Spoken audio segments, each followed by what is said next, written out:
மோடி எதிர்ப்பு அப்படின்னா இன்னைக்கு திமுக ஜெயிச்சிருக்கணுமே. திமுக ஆனா தோல்வி அடைஞ்சிருக்கு. இங்க மெல்ல மெல்ல மோடியையும் இந்துத்துவ சிந்தனையும் மக்கள் வந்து ஏத்துக்க ஆரம்பிக்கிறாங்க அப்படின்னு அதோட வெளிப்பாடுன்னு பார்க்கலாமா? இன்னும் ஒரு 10 ஆண்டுகளுக்கு திராவிட இயக்கம் மேல் எழுவதற்கு வாய்ப்பு இல்லைன்னு தான் சொல்ல முடியும். 20 ஆண்டுகளாக அவங்க விஜய் மக்கள் இயக்கம் அப்படின்ற பேர்ல ஒரு கட்டமைப்பு உருவாக்கிடுறாங்க. மில்டன் சிங்கர் அவர் என்ன குறிப்பிடுறாருன்னா, ஒவ்வொரு 25 வருஷத்துக்கு ஒரு முறை கண்டுகொள்ளப்படாத ஒரு கூட்டம் அல்லது கண்டுகொள்ளப்படாத தலைமுறை தனக்கே உரிய தத்துவங்களுடன் தனக்கே உரிய அரசியலுடன் தங்களுக்கு ஒரு புதிய செய்தியை புதிய வரலாற்றை எழுத முயற்சிக்கும் அப்படின்றாரு. சீமானை எடுத்துக்கிட்டீங்கன்னாக்க தொடர்ந்து அவர் வந்து தனியாவே நிற்கிறாரு. பர்சன்டேஜ் ஏறிட்டே வராரு. ஒருவேளை இன்னைக்கு விஜய் வரல அப்படின்னாக்க அவர் 8% போயிருக்க வாய்ப்பு இருக்கு.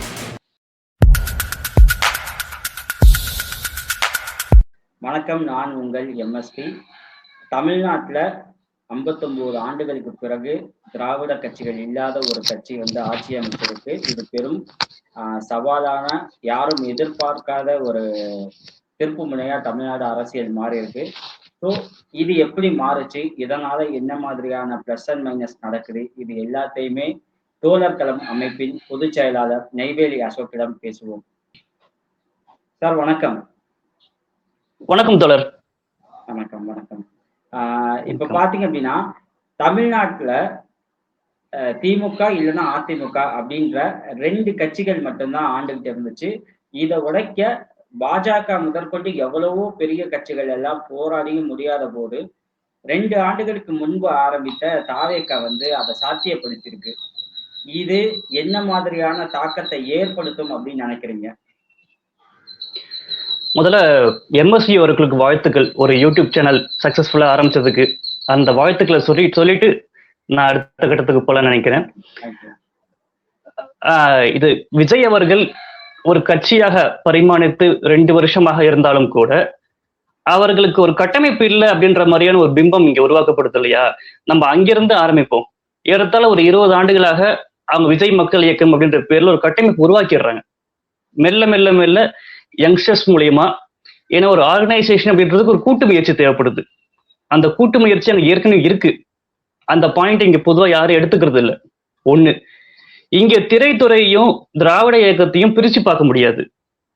அது ஏதோ ஒரு வகையில உங்களுக்கு சுயமரியாதை இயக்க கடத்துல இருந்து கடைசியாக வந்த உதயநிதி வரைக்கும் ஏதோ ஒரு வகையில் திரைப்படங்களும் அதன் சாராம்சங்களும் இந்த மக்களோடும் இந்த அரசியலோடும் பின்னி பிணைந்து போயிட்டு இருக்கு.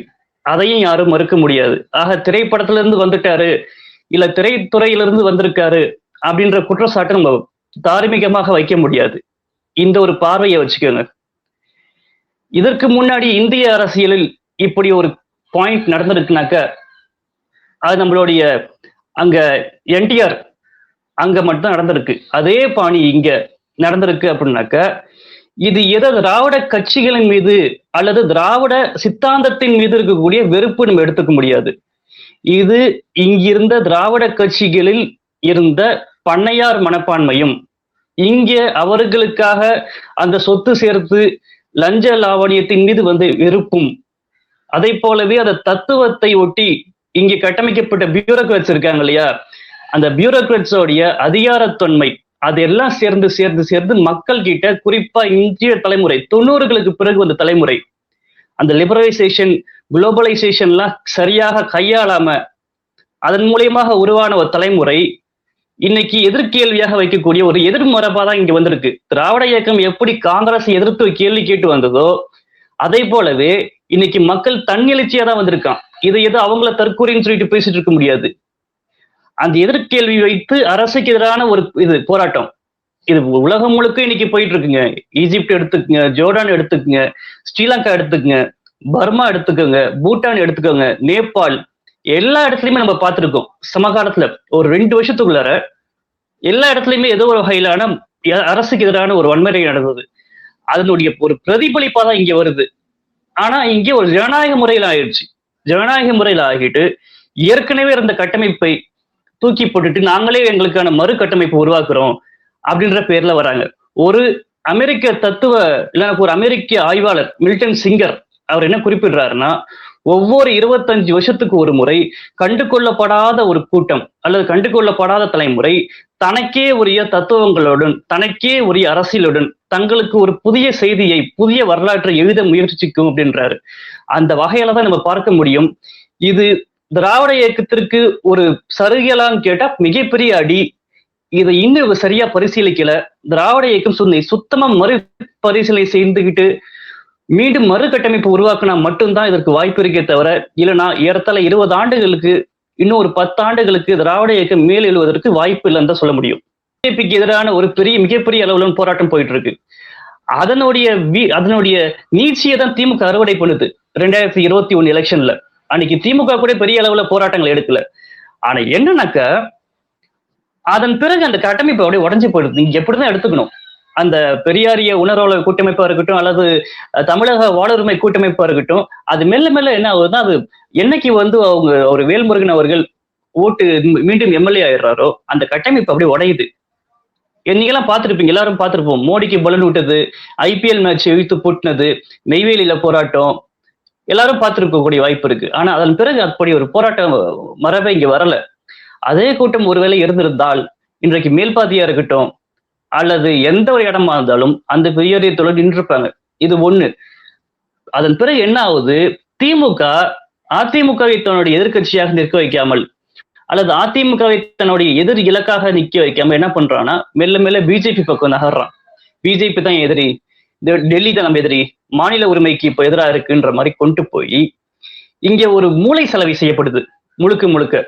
அதாவது திமுக தான் நம்மளுடைய விடுதலை அப்படின்ற பேர்ல நடக்கப்படுது. அந்த இடத்துலதான் இங்க இருக்கக்கூடிய இயக்கவாதிகள் ஒரு மாய பிம்பத்துல போய் மாட்டிக்கிறாங்க. 2009 என்ன பண்றாங்க, இதே திமுக எதிரான வேலைகள் நடத்துறாங்க வேற ஒரு பிம்பத்துக்காக. இப்ப என்ன பண்றாங்க, மோடின்ற பிம்பத்தை எதிர்க்கணும் அப்படின்னா திமுகவை தான் முடியும், இது நம்மால முடியாதுன்னு சொல்லிட்டு ஒரு தோல்வி மனப்பான்மையா தான் போய் நிக்கிறாங்க. தோல்வி மனப்பான்மை தான் சொல்ல முடியும். நான் மறுபடியும் கூட சொல்றேன், ஒரு தோல்வி மனப்பான்மையில இயக்கங்கள் போய் நிக்குது. இல்ல இப்போ நீங்க மோடியை தான் எதிர்க்கணும் அப்படின்னா இப்போ வந்த ரிசல்ட்ல அது ஒன்றும் ரெஃப்ளெக்ட் ஆகலையே. மோடியை எதிர்ப்போம் அப்படின்னா இன்னைக்கு திமுக ஜெயிச்சிருக்கணுமே. திமுக ஆனா தோல்வி அடைஞ்சிருக்கு. இங்க மெல்ல மெல்ல மோடியையும் இந்துத்துவ சிந்தனையும் மக்கள் ஏத்துக்க ஆரம்பிக்கிறாங்க அப்படின்னு அதோட வெளிப்பாடுன்னு பார்க்கலாமா? இல்ல, கண்டிப்பா அப்படி பார்க்க முடியாது. ஏன்னா காரணம், நீங்க திரு விஜய் அவர்களோட இந்த வரவு, அவரோட இந்த வெற்றி பார்த்தீங்கன்னாக்க உங்களுக்கு இன்னைக்கு இருப்பதும் திராவிட கட்சிகள் 70% இருக்க வேண்டிய திராவிட கட்சிகள் இன்னைக்கு 45% போய் நிக்குது. அது ஒரு பக்கம் நமக்கு ஒரு வருத்தமாக இருந்தாலும், இங்கே பெருசாக பேசப்பட்ட நாம் தமிழர் சீமான் அவர்களும் மிகப்பெரிய அளவில் ஒரு வளர்ச்சியை பெறும் அப்படின்னு நம்பப்பட்ட பிஜேபியும் இன்றைக்கு தங்களுடைய அண்ணாமலை இருந்த பொழுது 8% இருந்தது ஓட் பெர்சன்டேஜ், இன்னைக்கு 3க்கு கீழே போய் நிக்குது. நாம் தமிழர் பல்வேறு இடங்கள் டெபாசிட்ல இருக்கிறாங்க. ஆக பிஜேபியும் நாம் தமிழரும் இப்ப எங்க போய் நிக்குது அப்படின்னா, ஃபர்ஸ்ட்ல டிவிகே நிக்குது, 2வது திமுக நிக்குது, 3வது அதிமுக, அதன் பிறகுதான் உங்களுக்கு பிஜேபியா இருக்கட்டும், அதன் பிறகுதான் உங்களுக்கு நாம் தமிழரா இருக்கட்டும். அப்ப 3வது 4வது இடத்துக்கு போய் நிக்குது. இது நம்ம மோடி ஆதரவு அல்லது ஹிந்துத்துவ ஆதரவுன்னு எடுத்துக்க முடியாது. இது ஒரு மாற்று சக்தி எதிர்பார்க்கறாங்க. இன்னைக்கு காக்ரோச் பார்ட்டின்னு வந்திருக்கு இல்லையா, அது ஒரு மாற்று சக்தியா தான் பார்க்க முடியுமே தவிர அது மீண்டும் ஒரு ஹிந்துத்துவ ஆதரவு கொண்டு போக முடியும். ஏதோ ஒரு சக்தி இன்றைக்கு விஜயோடைய வரவு, இன்னைக்கு டிவிகேயோட ஆட்சியின் காரணமாக அல்லது வரவின் காரணமாக பிஜேபியோட இந்த வளர்ச்சின்றது இன்னொரு 10 வருஷம் தள்ளி போடப்பட்டிருக்கு. அவர்கள் எய்ம் வச்சு அந்த காலம் ரொம்ப தள்ளி போகுது, 10 வருஷம் தள்ளி போகுது. குறிப்பாக இன்னைக்கு திரு அண்ணாமலை அவர்கள் நேற்று புதுசா கட்சி ஆரம்பிக்க போறேன், இயக்கம் ஆரம்பிக்க போறேன்ற இடத்துக்கு வந்திருக்காரு. அறிவிச்சிட்டாரு. இது நம்ம ஏற்கனவே சொல்லிட்டு இருந்ததுதான், பல மாசம் சொல்லிட்டு இருக்கோம். பிஜேபி பிரிஞ்சு அண்ணாமலை தனி கட்சி ஆரம்பிக்க போறாருன்னு சொல்லிட்டு. இப்ப மீண்டும் அது என்ன பண்ண போகுது, அண்ணாமலை அவர்கள் தான் ஒரு சூப்பர் ஹீரோவா இருந்தாரு பிஜேபி பொறுத்த வரைக்கும், தமிழ்நாடு பிஜேபி பொறுத்த வரைக்கும் ஒரு சூப்பர் ஹீரோவா இருந்தாரு. இப்ப அவரோட வரவு அந்த பிஜேபி தமிழ்நாட்டுல பிஜேபி வளர்வது அல்லது தமிழ்நாட்டில் ஹிந்துத்துவ வளர்வது அப்படின்ற இன்னொரு 10 ஆண்டுகள் தள்ளி போட போகுது. இல்ல இப்போ மாற்று சக்தியா விஜய பார்க்க வேண்டிய அவசியம் மக்களுக்கு எங்க இருந்து வந்துச்சு, என்ன பாயிண்ட்ல விஜய் தான் சரியான, இப்போ விஜய செலக்ட் பண்ணியிருக்காங்க, மக்களோட ஒப்பீனியனா மக்களோட முடிவை நம்ம குறை சொல்ல, ஏதோ ஒரு காரணத்தால விஜய செலக்ட் பண்ணியிருக்காங்க. அது என்ன காரணம், வேலிடான ரீசன் என்ன அப்படிங்கிறது இப்ப வரைக்கும் யாருக்கும் தெரியலையே. இல்ல விஜய்னு இல்லைங்க, நான் மறுபடியும் சொல்றேன், விஜய்னு இல்ல, அது குப்பன் சுப்பன் யாரு நிக்க வச்சிருந்தாலும் ஜெயிச்சிருப்பாங்க. ஆனா விஜய்க்கு ஒரு பிளஸ் பாயிண்ட் என்ன இருக்குனாக்கா, நான் இப்ப ஏற்கனவே சொன்ன மாதிரி அவங்க இருந்த மக்கள் அவங்க தலையிடுறேன். விஜய்னு இல்ல யாரு நின்னாலும் ஜெயிச்சிருப்பாங்க அப்படின்னா, இப்போ திராவிட மாடல் ஆட்சின்னு பண்ண திமுகவோட தோல்வி வந்து திராவிட சித்தாந்தத்தோட தோல்வின்னு நம்ம வச்சுக்கலாமா? இல்ல, நான் மறுபடியும் அங்கதான் சொல்ல வரேன். திராவிட சித்தாந்தத்தினோட தோல்வி கிடையாது. இது திராவிட கட்சிகளோட தோல்வி. நான் மறுபடியும் சொல்றேன். அதுல இருக்கக்கூடிய ரொம்ப ஒரு மைக்ரோ மைனாரிட்டி மக்களுடைய அந்த அலட்சியம் அல்லது ஒரு மீட்டிங் தன்மை, ஒரு பண்ணையார் தன்மை, ஒரு மொத்த திமுகல ஒரு 20%, மொத்த அதிமுகல ஒரு 20%. இவர்களுடைய சுகபோக வாழ்க்கைக்காக சீரழிக்கப்பட்டதுதான் இந்த மொத்த இயக்கம். இந்த ஒரு 60 ஆண்டு கால மக்களுடைய வேர்வையும் ரத்தமும் அந்த போராட்ட களத்தில் இறந்த மக்களுடைய அத்தனை இதுவும் வந்து இங்க தொய்வடையப்படுது. இது ஒரு பக்கம் வச்சுக்கோங்க. நான் ஏன் விஜய் இல்லாம குப்பனோ சுப்பனோ வந்திருந்தா கூட அப்படின்னு சொன்னாக்க, இங்க ஒரு அதீதமான ஒரு வெறுப்புணர்ச்சின்றதை விட அதீதமான எதிர்ப்புணர்ச்சி நிக்குது. ஒரு கட்டமைக்கப்பட்ட அரசுக்கு எதிராக. நீங்க வந்து சோவியத் எடுத்துக்கங்க. மிகப்பெரிய அளவுல ஒரு போராட்டம் பண்ணி வந்து ஒரு சோவியத் என்ன ஆகுது, கோர்பச்சே காலத்துல வந்து மெல்ல மெல்ல சரிந்து சோவியத் சுக்குநூறா உடையுது. அதுக்கு பின்னால் பல காரணங்கள் இருக்கட்டும். ஆனா அந்த ஆட்சி மிக முக்கியமான ஒரு காரணம். சேகுவரா அதை மிக கடுமையாக விமர்சனம் பண்றான் அந்த ஆட்சியை. அதே போலதான் இங்கேயும். ஆனால் சோவியத் மீது யாருக்கும் வெறுப்பு இல்லை, அல்லது அந்த சோசியலிச சித்தாந்தத்தின் மீது இல்லை. இன்றைக்கும் அது வேறுபடுத்திக்கிட்டு தான் இருக்கு. இப்பயும் மீண்டும் வந்து அந்த சோவியத்துக்கான கதைகள்லாம் அங்க சொல்லப்படுது. நம்ம அந்த இடத்துக்கு போக வேணாம். ஆக இங்க திராவிட சித்தாந்தத்துக்கு எதிராக மக்கள் இன்னும் வரல. நல்லவேளை அந்த காலம் இன்னும் வரல. இங்க இருப்பது அந்த கட்சிகளுக்கு. விஜய் நம்ம எப்படி நம்ம பாக்குறோம்னா, ஆனா ஏற்கனவே நம்ம கேட்கலாம். நீங்க விஜயகாந்த் வந்தாரு, சீமான் வந்தாரு, ஏன் அவரால் தாக்கு பிடிக்க முடியலன்னு பாத்தீங்கன்னா, விஜயகாந்த் வந்தது அன்னைக்கு அம்மையார் ஜெயலலிதா, ஐயா கலைஞர் போன்ற ஆளுமைகள் இருக்காங்க. அவர் வந்தாலும் என்ன பண்றாருன்னா, மறுபடியும் முதல் எலெக்ஷன் இன்னும் நல்லா பாத்தீங்கன்னா, முதல் எலெக்ஷன்ல ஒரு நல்ல பாசிபிளான ஒரு ஓட் ரேங்க்ஸ் வராப்புல. ஆனா உடனே அடுத்த எலெக்ஷன்லயே போயிட்டு கூட்டணி வைக்கிறாரு. அது வந்து இருப்புக்கான பாதிப்பு. நீங்க அண்ணன் சீமான எடுத்துக்கிட்டீங்கன்னாக்க, தொடர்ந்து அவர் வந்து தனியாவே நிக்கிறாரு. பர்சன்டேஜ் ஏறிட்டே வராரு. ஒருவேளை இன்னைக்கு விஜய் வரல அப்படின்னாக்க அவர் 8% போயிருக்க வாய்ப்பு இருக்கு. 2-3 எம்எல்ஏ வந்திருக்கவும் வாய்ப்பு இருக்கு. ஏன் விஜய் அந்த இடத்துக்கு தான் விஜயை பொருத்தி பார்க்கணும். ஏன்னாக்கா அவருக்கு ஏற்கனவே திரை இதுல இருந்தப்ப அவருக்கான அந்த ஒரு தோற்றம், அவர் கையில் எடுத்த அரசியல், அந்த இடங்கள்ல தான் உங்களுக்கு இப்ப போகுது. பெருவாரியான மக்களுடைய இது போகுது. குறிப்பா இங்க இன்னொரு முக்கியமான விஷயம், கொஞ்சம் உடச்சி பேசுவோமா? இங்க இருந்த திமுக அதிமுக இருந்த அந்த பண்ணையார் மனப்பான்மை இங்க கள்ளக்குறிச்சி, குறிப்பாக தென்னார்காடு மாவட்டம், வடார்காடு மாவட்டங்கள், தொண்டை மண்டலங்கள் சொல்லக்கூடிய கள்ளக்குறிச்சி, உளுந்தூர்பேட்டை போன்ற பகுதிகளுக்கு ஓபிசி கேண்டிடேட்ஸ், டிஎம்கே ஏடிஎம்கேயோட ஓபிசி கேண்டிடேட்ஸ் அங்க இருந்த சேரி பகுதிகளுக்குள்ள போகல அப்படின்னும் ஒரு குற்றச்சாட்டு வைக்கப்படுது. அதே போல பல்வேறு இடங்கள்ல இந்த இருபெரும் கட்சிகள் வந்து பல்வேறு சிக்கல்கள் பண்ணிருக்கு. உள்கட்சி முரண் போயிட்டு இருக்கு. இது எல்லாம் இவங்களோட உட்கட்சி முரண் தான் காரணமே தவிர விஜயோடைய வரவகையை மட்டுமே காரணம் கிடையாது. திமுக அதிமுக இருக்கக்கூடிய உட்கட்சி முரண், இவர்கள் தங்களுடைய தத்துவங்களை அடுத்த தலைமுறைக்கு கொண்டு போய் சேர்க்காதது, இன்னைக்கு அடுத்த தலைமுறைக்கு கொண்டு போறன்ற பேர்ல ஜென்சி மீட்டிங்னு போட்டு ஆமா நாங்க கொத்தடிமைன்னு சொல்லிட்டு அங்கீகாரம் பண்றானே. இன்னைக்கு இருக்கக்கூடிய யங்ஸ்டர்ஸ் யாராவது தங்களை கொத்தடிமைன்னு ஒத்துப்பானா? இப்படி கேள்வி எல்லாம் இருக்குல்ல. இந்த இடங்கள்லாம் இவங்க பரிசீலிக்காம விஜய் மீது மட்டுமே நம்ம வந்து குற்றச்சாட்டு வைக்க முடியாது. ஏன்னா நம்ம எடுத்து விஜய்க்கு ஒரு 35% வந்தாலும் இருப்பதும் திராவிட கட்சிகள் சேர்ந்து 45 இருக்குது. ஆனா 10வது அது 40க்கு கீழே குறையும் சொல்றோம். இது இப்படியே போச்சு அப்படின்னாக்க இது 40க்கு கீழே போகும். இன்னும் சொல்ல போனா 31 தேர்தலுக்கு பிறகு அது 40க்கு கீழே குறையலாம்.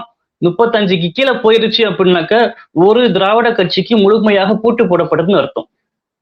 ஓகே, நான் 2 கேள்வியை கண்டினியூஸா கேட்கிறேன். நீங்க 2க்கும் பதில் சொல்லுங்க. இப்போ வந்து விஜயை வந்து அங்கீகரிக்கிறாங்க, இது திராவிட கட்சிகளோட தோல்வி அப்படிங்கிறீங்க. திராவிடர் கழக ஆசிரியர் வீரமணி வந்து தாவேக அரசை வாஷிங் மிஷின் அரசு கடுமையா விமர்சிச்சிருக்காரு. ஓகேங்களா? இத்தனைக்கும் விஜய் வந்து சிஎம் ஆனோம்னா நேரா பெரியார் திடல் தான் ஃபர்ஸ்ட் போனாரு. ஓகேங்களா? இன்னைக்கு கி வீரமணி கடுமையா விமர்சிச்சிருக்காரு தாவேக அரசை. 2வது, புதுசா வர ஜென்சி அந்த யங்ஸ்டர்ஸ் வந்து சித்தாந்த ரீதியா ஈர்க்கப்பட்டாங்க அப்படின்னா அவங்க திராவிடர் கழகத்தோடையும் அதோட தோழமை கழகங்களோட இயக்கங்கள்ல வந்து சேரணும். ஆனா ஒரு வாக்கரசியல் கட்சியான திமுக தான் போய் இணையறாங்க அப்படின் போது இங்க திராவிட இயக்கங்கள் என்ன மாதிரியான வேலைகள் இந்த 50 வருஷம் பண்ணியிருக்காங்க? 2 விஷயங்க. ஆசிரியர் அவர்கள் வந்து ஒரு அறிக்கையை இப்ப கொடுத்திருக்காரு. ஆனா போன வாரம் என்ன சொல்லியிருக்காருன்னா, இது திமுக அதிமுக அப்படின்னு இல்லைனாலும் இது ஒரு திராவிட ஆட்சி தான், இது பெரியாருக்கான ஆட்சியாக தான் இருக்க போகிறது என்று கூறுகிறார். அது அவர் கட்சிக்கான ஒரு நம்ம ஒரு தனி அமைப்பா இருக்கிறதுனால ஆசிரியர் அவர்களுடைய அந்த கருத்தை நான் விமர்சிக்க விரும்பல. ஏன்னா ஒவ்வொரு பாயிண்ட் அவுட்லயும் ஒவ்வொரு பாயிண்ட் அவங்களுடைய பார்வைன்னு ஒன்று இருக்கு. நான் அந்த இடத்துக்கு நான் போக விரும்பல. ஒண்ணு. ரெண்டாவது பாத்தீங்கன்னா, நீங்க கேட்ட கேள்விதான் மறுபடியும் சொல்ல வந்தேன். இயக்கங்கள் தங்களுடைய வலுவை மொத்தமா இழந்து போச்சு. குறிப்பாக 2021க்கு பிறகு. 2021 வரைக்கும் மோடி அவர்கள் அங்க ஆட்சியில் இருந்த பொழுது, நான் ஏற்கனவே சொன்னதுதான், தமிழக வாழ்வுரிமை கூட்டமைப்பின் கீழே இருந்த அத்தனையும் இயக்கங்கள் தான், கட்சிகள் கிடையாது. கட்சிகள் இருந்தது, விசிக, மதிமுக போன்ற கட்சிகள் இருந்தாலும் அவைகளும் இயக்கம் சார்ந்த அளவுல தான் இருப்பாங்க. தங்களுடைய ஆக்டிவிட்டி எல்லாமே அதிகாரத்தை நோக்கி போகின்ற அளவுக்குலாம் இருக்க மாட்டாங்க. ஏதோ இன்னைக்கு போயிட்டாங்கன்னு வச்சுக்கோங்களேன், இயக்கங்கள் மொத்தமாவே தொய்வடையுது. ஏன் தொய்வடையுதுனாக்க, அவர்கள் தங்களுடைய எக்ஸிஸ்டேஷன் கிரைசிஸ் ஒன்று இருக்குன்றதை அவங்க உணர ஆரம்பிக்கல, உணராம போயிட்டாங்க.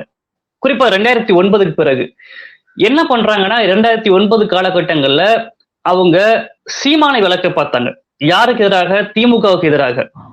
திராவிடத்துக்கு எதிராக கிடையாது, பெரியாருக்கு எதிராக கிடையாது, திமுகவுக்கு எதிராக. சரி, சீமான் நமக்கானவரா இருப்பார், சீமான் நமக்கான நபராக இருப்பார் அப்படின்ற நம்பிக்கையில சீமானை வளர்க்குறாங்க. என்ன ஆகுது அப்படின்னாக்க, இங்கிருந்து பல்வேறு இயக்க தோழர்கள் அங்க போய் சேர்றாங்க, படையெடுத்து போய் சேர்றாங்க.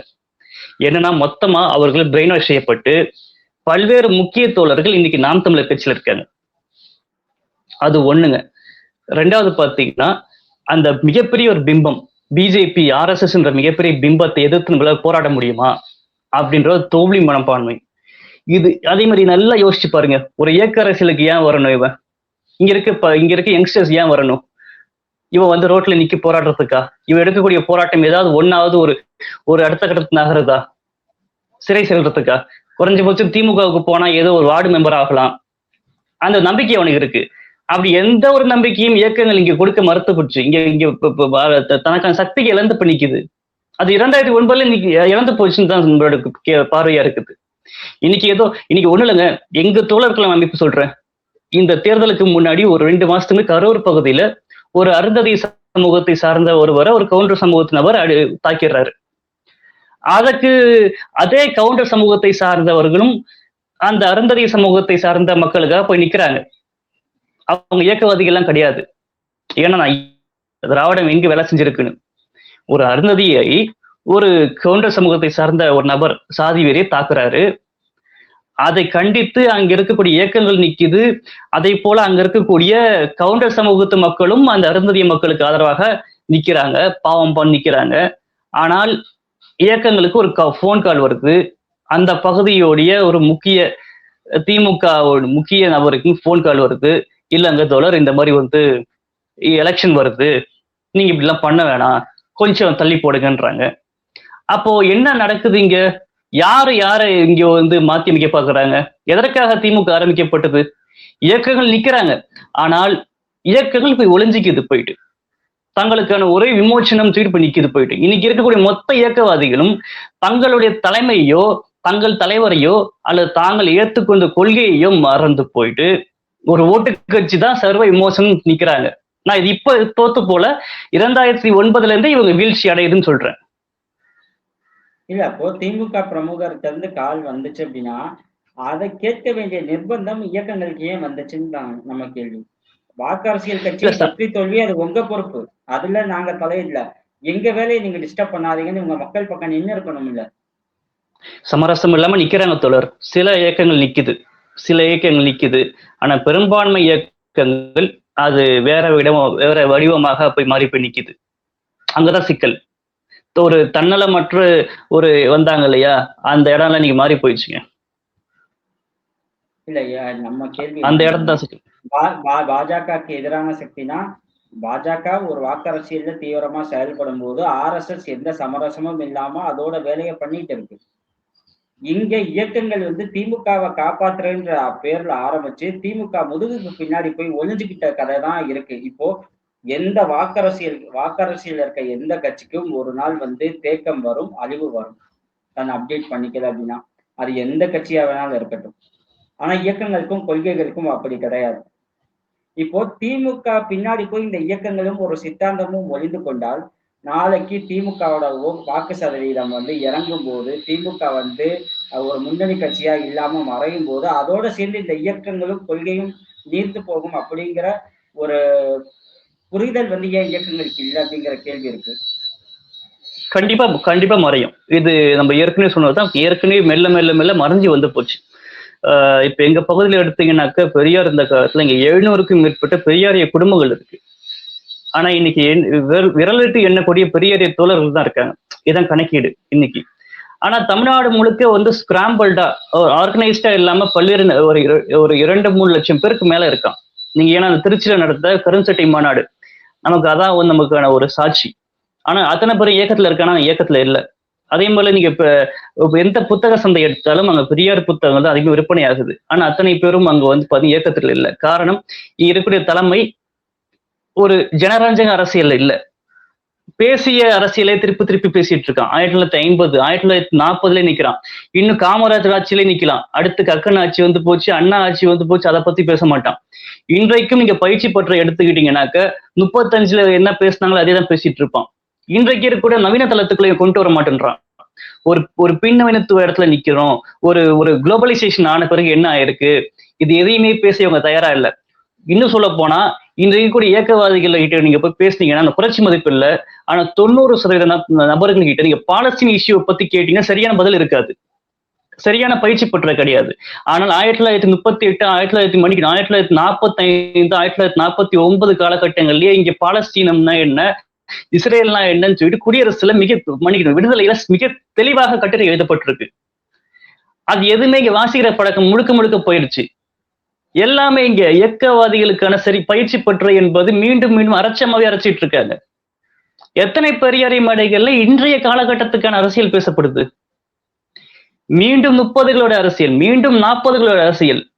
அதே அந்த அந்த கருப்பு சட்டை சாயம் போகணும், அதே வகுடுத்த முடி. ஒரு யங்ஸ்டர்ஸ் இருக்கக்கூடிய இடத்துல இல்லையங்க. அன்னைக்கு பெரியார் வந்தாருன்னா அன்னைக்கு அவர் வந்தப்ப ஒரு பந்தாவோ ஒரு கார் வரும், கூடவே ஒரு நாய் வரும், கையில வாட்ச். அந்த காலகட்டங்கள் யோசிச்சு பாருங்க. கையில வாட்ச், மோதிரம். அவரு மொத்தத்தையும் 2வது சுயமரியாதை மாநாடுக்கான ஒரு பந்தல் அமைப்புன்னு சொல்லிட்டு ஒரு தோழர் வந்து அந்த இடத்துல அந்த பத்தி ஒரு இது பண்றாரு, சேகரிச்சு ஒரு டேட்டாவை கொடுக்குறாரு. மிகப்பெரிய பந்தல், ஸ்பீக்கர், ஃபேன் அப்ப ரொம்ப ரொம்ப அபூர்வம். ஏன் போடுறாங்கன்னா மக்களை ஈர்க்கணும். 3 நாள் நடக்கும். இன்றைக்கு அந்த மாதிரி விஷயங்கள்லாம் இருக்கா? எல்லாத்தையும் முடிச்சு ஆனா அந்த பிரம்மாண்டத்தை இப்ப யார் காமிக்கிறான்? திமுக காமிக்கிறான். ஒரு பிரம்மாண்டம். ஒரு நாளைக்கு 64 கோடி ரூபாய் செலவு பண்றாங்க திமுக சோசியல் மீடியாக்காக. அபிஷியலா இயக்கங்கள் கிட்ட என்ன இருக்கு? திராவிட கழகம் போன்றவங்க கிட்ட இருக்கு. ஆனா அவங்க ஏதோ ஒரு காரணத்துக்காக ரொம்ப தொய்ந்து போயிருக்காங்க. ஒண்ணும் இல்ல, கண்ண மூடி யோசிச்சு பாருங்க. எத்தனை பெரியாரிய பெண் தோழர்கள் உருவாக்கி இருக்கும் ஆளுமைகளை. அருள்மொழி அம்மா, ஓவியா அம்மாவுக்கு பிறகு இன்னைக்கு மதிவதனி வந்திருக்காங்க. அவங்களுக்கு பிறகு எத்தனை ஆளுமைகள் வந்திருக்காங்க இங்க. பெரியார் தப்ப குத்தூசி, சின்ன குத்தூசி, எத்தனை நபர்கள் இன்றைக்கு எத்தனை பேர் உருவாக்கி இருக்கும். உருவாக்க முடியுமான்ற கேள்வி இருக்குல்ல. இந்த இடத்துல தான் விஜயை கூட நம்ம ஆதரிக்க வேண்டிய இடமா இருக்குது. குறைந்தபட்சம் அவர் சீமான் போல பெரிய எதிர்ப்பு எடுத்திருந்தா என்ன பண்ணிருக்க முடியும் நம்மளால? இன்னைக்கு என்ன குற்றச்சாட்டு வைக்கிறாங்க, விஜய் என்ன கொள்கை பேசிட்டாரு, என்ன கொண்டு போக, அதெல்லாம் தேவையில்ல. குறைந்தபட்சம் பெரியாருக்கு எதிராக பேசாம இருக்காரு, அது போதும். அந்த இடத்துல நிக்குது வந்து இன்னைக்கு. இன்னும் சொல்ல போனா 2029 31லயோ திமுக பிஜேபியுடன் கூட்டணி வைத்தாக வேண்டும். அப்பொழுது இயக்கங்கள் என்ன செய்ய போகுதுன்னு தெரியல. இல்ல, ஏற்கனவே ஒரு முறை பிஜேபியோட கூட்டணி வைக்கும் போது திராவிடர் கழகம் ஆதரவு கொடுக்கல. ஆனா பெரியார் அமைப்பு திரும்ப செய்யும். நான் இன்றைய காலகட்டங்கள் என்ன நடக்க போகுதுன்னு தெரியல. ஏன்னா இன்னைக்கு ஒரு எல்லை மீறி வந்து ஒரு எமோஷன்லெஸ் அரசியலா இருக்கணுங்க. அதாவது எமோஷன் வைஸா இயக்கம்ன்றது எமோஷனா பார்க்க கூடாது. ஆனா இன்னைக்கு எமோஷனா பார்த்துட்டு இருக்கான். நீங்க சமூக வலைத்தளங்களை பார்த்திருப்பீங்க. ஒரு 2 நாட்களாக ஒரு போட்டோ ஒண்ணு ஸ்ப்ரெட் ஆயிட்டு இருக்குது. அதாவது விஜய் காலில் வந்து ஸ்டாலின் அவர்கள் விழுவது போலவும், அல்லது ஸ்டாலின் அவர்கள் காலில் வந்து விஜய் அவர்கள் விழுவது போலவும் ஒரு போட்டோ சுத்திட்டு இருக்கு. நீங்க கவனிச்சிருப்பீங்க. இதை யாரு ஸ்ப்ரெட் பண்றான்னு பாத்தீங்கன்னா 2 கட்சிக்காரன் ஸ்ப்ரெட் பண்ணிக்கிட்டானாக்கா பிரச்சனை கிடையாது. அது வந்து ஒரு ஓட்டு கட்சி. ஆனா இயக்கத்தோழர்கள் இங்க ஸ்ப்ரெட் பண்றான், இயக்கவாதின்ற ஸ்ப்ரெட் பண்றான். அது ரெண்டுமே தவறு. ஒருத்தவங்க காலில் இன்னொருத்தவங்க போய் விழுறது தவறு இல்லையா? அப்போ எந்த இடத்துக்கு போய் நிக்குது? ஒருவேளை நாளைக்கு வந்து விஜய் வளர்வதை தடுப்பதற்காக விஜய் மூலியமாக பிஜேபி உள்ள வரக்கூடாதுன்றதுக்காக நாங்க பிஜேபி கூட கூட்டணி வைக்கிறோம் அப்படின்னு பேசினாலும் இவங்க பேசலாம். அதற்கும் ஆச்சரியப்படுவதற்கு இல்லை. நான் எல்லா இயக்கவாதிகளும் சொல்லல, ஒரு சில இயக்கவாதிகளை.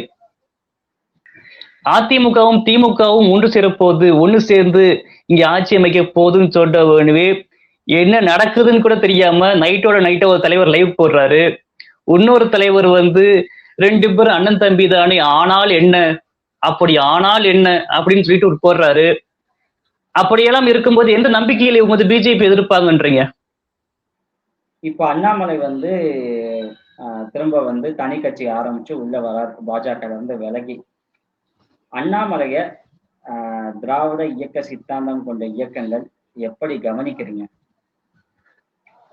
அண்ணாமலை பொறுத்த வரைக்கும் நாங்க ஆரம்பத்துல சொன்னதுதாங்க. நாங்க இது என்னன்னாக்க நாங்க ஏற்கனவே எழுதியிருக்கோம். அண்ணாமலை உண்மையாலுமே பெரியாரோட பேரன் தான் சில இடங்கள்ல பார்த்தாக்க. காரணம், பிஜேபியில இருந்த அத்தனை பார்ப்பன கூட்டத்தையும் ஓட விரட்டி விட்டாரு. நீங்க நல்லா பாத்தீங்கன்னாக்கா பிஜேபி மன்னிக்கணும், அண்ணாமலை வருவதற்கு முன்பு அங்க இருந்த ஸ்போக்ஸ் பர்சனா இருக்கட்டும், அங்க இருந்த முக்கியஸ்தர்கள் இருக்கும் எல்லாமே பார்ப்பனர்கள். ஹெச் ராஜால இருந்து அந்த ஒரு நபர் பாலியல் குற்றச்சாட்டுல ஆளானார். அவங்க எல்லாருமே உங்களுக்கு ஒரு ஒரு ஒரு ஒரு பார்ப்பன கூட்டமா இருக்கும். இவர் வந்த பிறகு அந்த பார்ப்பன கூட்டத்தை மொத்தம் அப்புறப்படுத்துறாரு. அந்த ஒரு இடம் மட்டும் பார்க்க முடியும். சும்மா அது ஒரு நேம் சேக்கு வச்சுக்கிட்டாலும் அண்ணாமலையுடைய அரசியல் என்பது அவர் அரசியல் எடுக்கட்டும். அவரோட பின்புலம் RSS இருக்குது, அவரோட பின்புலம் பிஜேபியா இருக்கட்டும். ஆனா எடுக்கட்டும், ஒரு அரசியலை எடுக்கட்டும். எடுத்த பிறகுதான் நம்ம இது ரொம்ப ஒரு ஷார்ட் டைமிங்கா இருக்குது. ஆனா இயக்கங்கள் இதை எப்படி கொண்டு போகலாம், எப்படி மாத்தலாம் அப்படின்னா, அவரே வந்து பெரியாருக்கான ஆள் தாங்க. அவரே இப்ப பார்ப்பனுக்கு எதிரான கட்டமைப்பு உருவாக்குனாரு. ஒரு நான் பிராமின் அப்படின்ற ஒரு கட்டமைப்பு, சும்மா ஒரு கட்டுக்கதையை உருவாக்கலாம். பிஜேபி எதுக்கு எடுத்தாலும் பிஜேபி உருவாக்குதுன்றோல, அதை மாத்துங்க. இங்க இருக்க இயக்கங்கள் தான் உருவாக்குச்சு, இங்க இருக்க திமுக தான் அண்ணாமலை உருவாக்குது அப்படின்ற ஒரு மாற்று கருத்தால உருவாக்கி விடுங்க. அவங்க கூட்டத்துக்கே குழப்பத்தை உருவாக்கி விடுங்க. உண்மையுமே இவர் நமக்கான ஆளா, இல்ல ஒரு திராவிட கட்சிகளுடைய கையாளா அப்படின்ற மாதிரிலாம் கட்டமைப்பு உருவாக்கணும். அதுக்கான அதை இங்க பண்ண விரும்பல இவங்க யாருமே. அண்ணாமலை வந்து நீங்க இவ்வளவு நமக்கான ஆள் அப்படிங்கிற மாதிரி பேசுறீங்க அப்படின்னாலும், இப்ப தஞ்சாவூர்ல அந்த பள்ளி மாணவி மதமாற்றத்தாலதான் வந்து இறந்தாங்கன்னு ஒரு பெரிய பொய்ய வந்து பரப்புனார். அது சிபிஐ வரைக்கும் போய் அப்படி எதுவும் நடக்கலைன்னு தீர்ப்பும் வந்துச்சு. சோ இப்படி வந்து ஒரு இந்து கிறிஸ்டின கேம் பிளே பண்ண அண்ணாமலை வந்து எப்படி பெரியாரிய இயக்கங்களுக்கான ஆட்களா இருக்க முடியும்? இல்ல இல்ல இல்ல, நான் நமக்கான ஆளுன்னு சொல்லலைங்க. அவரை ஒரு குழப்பி விடுங்கன்ற, ஒரு குழப்பி விடக்கூடிய அரசியலை நம்ம கையில எடுக்கலாம். குழப்பி விடுங்க, குறைந்தபட்சம் குழப்பி விடுறதுதான்.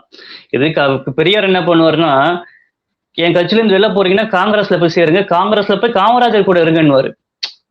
அது என்னன்னாக்கா காங்கிரஸுக்கு வாழ அமுச்சு விடுறது கிடையாது, குழப்பி விடுறதுதான். அப்படிதான் பண்ணணும். இங்க அண்ணாமலை வந்தாலும் அவருடைய அரசியல் எப்படி மேல எடுக்க விடாம பண்ணலாம். இப்ப அண்ணாமலைக்கு பின்னாடி யாரு போய் சேருவானா, ஹிந்துத்துவா, நீங்க சொன்ன மாதிரிதான் மதமாற்றத்துக்கு எதிராக அந்த கட்டமைப்பு ஒருவன் போய் நிப்பான். அப்ப அந்த கூட்டத்தை நீங்க 10 பேர் போறான் அப்படின்னாக்கா 3 பேரை நீங்க சிதைக்கக்கூடிய வேலையை பார்க்கணும். அதை எப்படி பண்றதுதான், இது எங்களுக்கான ஆளுப்பா, இவர் பிஜேபி வெளியே வந்துட்டாருப்பான்ற மாதிரி கொஞ்சம் ஒரு ஒரு ஒரு பூஸ்னாப்புல சில விஷயங்களை பண்ணி விடணும். நம்ம அவரை நமக்கான ஆட்களாக நாம் என்றைக்கும் கருத்த முடியாது. நான் அங்கதான் என் கருத்தை தெளிவுபடுத்த விரும்பினேன். ஓகே, இப்போ தாவேக ஆட்சி, இந்த 1 மாத ஆட்சி நீங்க பாக்குறீங்க. இந்து அறநிலையத்துறையோட அமைச்சர் வந்து ஒரு பிராமணர், அண்டு இன்னொரு பிராமணர் மயிலாப்பூர் எம்எல்ஏ, அவரும் ஒரு பிராமணர், அவரும் அமைச்சரா இருக்காரு. ஸோ இது வரைக்கும் அந்த பிராமணர் வந்து அமைச்சராக இல்லாத அந்த தமிழ்நாட்டுல வந்து இப்போ தொடர்ச்சியா பிராமண அமைச்சர்கள் வராங்க. இந்த சேஞ்சஸை நீங்க எப்படி பாக்குறீங்க? இதை வச்சு நீங்க தாவேகா பெரியார் கொள்கை பேசினதையும் நீங்க ஒப்பிட்டு சொல்லுங்க, உங்க கருத்து. இங்க ஒரு நான் பிராமின் அரசியல் அப்படின்றத பிராமின் அரசியலா மாத்தினது திமுக. போன ஆட்சியில, அதாவது கடந்த 60 ஆண்டு கால நான் பிராமின் மூவ்மெண்ட், அது நமக்கு சாதித்தது என்னன்னு பாத்தீங்கன்னா, ஒரு கமல்ன்ற ஒரு பார்ப்பனரை தோற்கடிக்குது. கமல்ன்ற பார்ப்பனர் ஒரு திரைப்பிரபலம், மிக சிறந்த நடிகர். ஆனால் ஓட்டு அரசியலில் தோற்கடிக்கப்படுகிறார் மக்களால். நீ என்ன பண்ற, ஒரு ராஜ்யசபா MP, அதுவும் ஒரு ஓட்டு எல்லாம் தேவையில்ல, தானா தூக்கி கொடுக்கக்கூடிய ஒரு பதவி தூக்கி கொடுத்தாச்சு. PP ராமன் அப்படின்றவருக்கு பேர் வைக்கிறார். ST சேகர் எல்லாம் உள்ள சேர்த்துக்கிற. ஹிந்து ராம் அவர்களை தான் உன் கூடவே வச்சுக்கிட்டு வாக்கிங் கூப்பிட்டு போற. அப்போ இதெல்லாம் பார்க்கக்கூடிய மக்களுக்கு என்ன ஆகும்? இங்க நான் பிராமின்ற அரசியல் அப்படின்னு ஒண்ணு இருக்குன்றதே மறந்தாச்சு. அப்ப விதை யாரு போட்டதுன்னாக்கா இங்க ஏற்கனவே போன ஆட்சியிலே போட்டாச்சுங்க. விதை பழத்தை இவங்க எடுத்திருக்காங்க. இது போக போக தான் பார்க்கணும். இது பெரியாரை அரசியலுக்கு ஒரு சருகலான்னு கேட்டா கண்டிப்பா சருகல் தான். திராவிட ஆட்சிக்கான ஒரு சருகல்னா கன்ஃபார்மா சருகல் தான். ஆனா போக போக தான் பார்க்க முடியும். இவர்களுடைய ஆக்ஷன் என்னவா இருக்க போகுது, அதுக்கு ரியாக்ஷன் என்னவா இருக்க போகுது போக. இது ரொம்ப ஷார்ட் டைம் ஆஃப் இதுதான். ஏன்னா 1 மாசம்ன்றது, ஏன்னா சென்ற முறை பார்த்தீங்கன்னா இவரு மரியாதைக்குரிய உதயநிதி அவர்கிட்ட போய் கேட்கும்பொழுது, ஆட்சியை பத்தி பேசும்பொழுது வெறும் 120 நாட்கள் தான் ஆட்சி, நம்ம இப்போ உடனே ரொம்ப ஷார்ட் டைம் பண்றாங்க. இது ஒரு ரொம்ப ஷார்ட் டைம். ஒரு குறைஞ்சபட்சம் ஒரு 6 months டைம் கொடுக்கணும். அந்த டைம் பீரியட் தான் நடக்க முடியும். ஏன்னா அன்றாடம் நடக்கக்கூடிய சிக்கல்கள்லாம் பார்த்தீங்கன்னா சமூக சிக்கல். அது எந்த ஆட்சி வந்தாலும் நடக்கதான் செய்யும். அது பாலியல் போன்ற விஷயங்கள், திருட்டு போன்ற விஷயங்கள் இருக்கட்டும், அதெல்லாம் அன்றாடம் நடக்கக்கூடியது. ஒரு மாசாக ஒரு ஆர்கனைஸ்டு கிரைம் நடக்கும்போது தான் அங்க சிக்கல். உளவுத்துறை பாதிக்கப்படுது அல்லது அரசு கணிக்க தெரியலன்ற விஷயங்களை நம்ம கொண்டு போக முடியும். ஒரு ஆர்கனைஸ்டு கிரைம் நடக்கல இன்னும். அப்படி நடக்குது அப்படின்னா மறுபடியும் இந்த அரசு மீது குற்றச்சாட்டு வச்சாகணும். அந்த 2 அமைச்சர்களை பொறுத்தவரை போக போக தான் பார்க்க முடியும். இப்போதைக்கு ரொம்ப ரொம்ப அன்மெச்சூர்டா ஸ்வீட் மெச்சூர்ல தான் இருக்காங்க. ஹனிமூன் பீரியட் கூட இன்னும் அவங்க வரல. இவங்க அந்த ஹனிமூன் பீரியட் வந்த பிறகுதான் என்ன பண்ண முடியும். பல கேள்விகளுக்கு பொறுமையா பதில் சொன்னீங்க. நன்றி. நன்றி தோழர், நன்றி.